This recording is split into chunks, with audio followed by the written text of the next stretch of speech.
ये मामला कि अब मुख्तलिफ फैक्टर्स होते हैं जिसके ऊपर ममालिक एक दूसरे को सपोर्ट कर रहे होते हैं, जिसमें तिजारत बहुत अहम चीज़ है और भारत उसमें बहुत आगे है। इसको हमें मानना भी चाहिए, एक्सेप्ट करना चाहिए इस मामले को। सफारती सतह पर मामला क्या सिर्फ इस तरीके से हल हो सकता है कि हम बार बार उनको याद करवाते रहें, या फिर हमें सफारती महाज पर दोस्तियाँ करनी होगी? भारत बाकायदा तौर पर लॉबिंग करता है, हमें उस लिए कितनी मेहनत करनी होगी और हम कितनी मेहनत कर रहे हैं इस वक्त? आप क्या देखते हैं?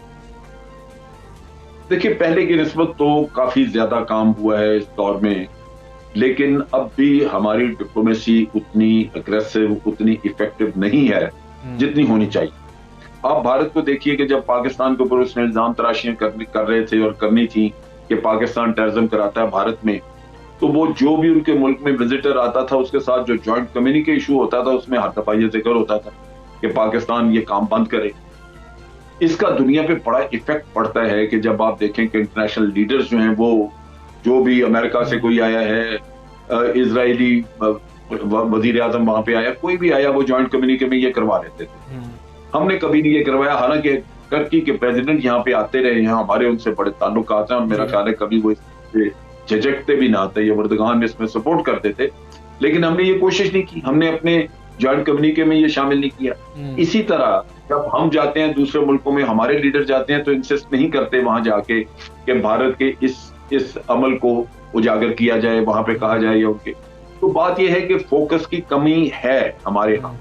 हमने कभी भी वो डेडिकेटेड एफर्ट नहीं की। बिल्कुल फोकस की कमी, हमने डेडिकेटेड एफर्ट कभी नहीं की। उसमें ही गैर मुस्तकिल रुकन के तौर पर इंडिया को 3 कमेटियों की सरबराही मिली है। सो ये तमाम चीजें, हकाइक हम दुनिया के सामने रख रहे हैं, लेकिन इंडिया को दुनिया में जो मकाम हासिल है या हासिल होता चला जा रहा है, उसके बारे में क्या कहेंगे और वहां पे आपके ख्याल में क्या करने की जरूरत है?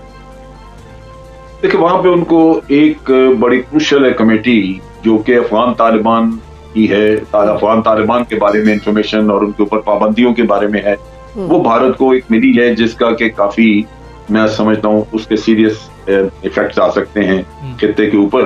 क्योंकि पीस प्रोसेस जो है वो अफगान तालिबान के रेफरेंस से ही चलाया जा रहा है। अब चीज ये है कि यहाँ पे आप अगर ये सोचें कि ठीक है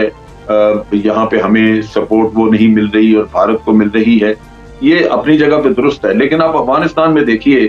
कि अफगानिस्तान के अपने लोगों को क्या अपने मुल्क का अमन अजीज नहीं होना चाहिए? अफगान की कमेटी उनके पास है, तो ये मामला तशवीशनाक नहीं है? देखिए, बात यह है कि इसके अलावा दो एक और कमेटीज थी जिनकी भी वो कोशिश कर रहे थे उसकी प्रेसिडेंटशिप लेने के लिए, वो पाकिस्तान के लिए ज्यादा डैमेजिंग हो सकती। उसमें पाकिस्तान के ऊपर जो पाबंदियां वगैरह ये लगाने की कोशिश करते रहे हैं, भारत को हमायत हासिल है मुख्तलिफ वजूहात पे, मार्केट की वजह से या